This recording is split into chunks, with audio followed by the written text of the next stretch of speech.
ఇటీవల విడుదలైన the paradise cinema teaser కి అదిరిపోయే రెస్పాన్స్ వచ్చింది. ఇక సినిమా ఎలా ఉంటుందనే ఊహాగానాలు మొదలయ్యాయి. శ్రీకాంత్ వదిలే దర్శకత్వంలో నేచురల్ స్టార్ నాని హీరోగా రూపొందుతున్న ఈ సినిమాలో కాస్టింగ్ గురించి కూడా స్పెషల్ గా చెప్పుకుంటున్నారు.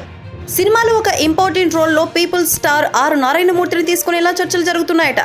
రీసెంట్ గా డైరెక్టర్ శ్రీకాంత్ వదిల నారాయణమూర్తిని కలిసిన కారణం ఇదే అని కూడా అంటున్నారు. నాని అంటే ఆర్ నారాయణమూర్తికి ప్రత్యేకమైన అభిమానం ఉంది.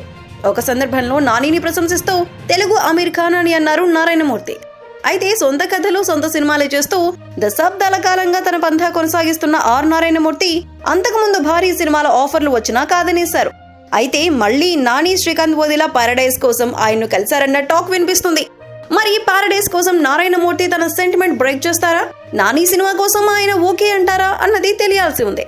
నిజంగా ఆర్ నారాయణమూర్తి ఒకవేళ ఈ సినిమా చేస్తారని ఒప్పుకుంటే మాత్రం ఇక సినిమా సంథింగ్ స్పెషల్ గా ఉంటుందని మాత్రం చెప్పొచ్చు. తన పంథాలు తన సినిమాలు చేస్తూ వెళ్తున్న ఆర్ నారాయణమూర్తి పీపుల్స్ స్టార్ గా ప్రేక్షకుల్లో ప్రత్యేకమైన అభిమానాన్ని సంపాదించారు. అయితే అంతకుముందు ఎన్టీఆర్ లాంటి స్టార్ హీరోల సినిమాల్లో ఆఫర్ ఇచ్చి కోరినంత రెమ్యూనరేషన్ ఇస్తామన్నా చేయనన్న ఆయన నాని సినిమా చేస్తాడా అన్నది పెద్ద ప్రశ్నగా ఉంది. మరి పారడైజ్ టీం ఈ విషయంపై త్వరలోనే క్లారిటీ ఇస్తుందని చెప్పొచ్చు.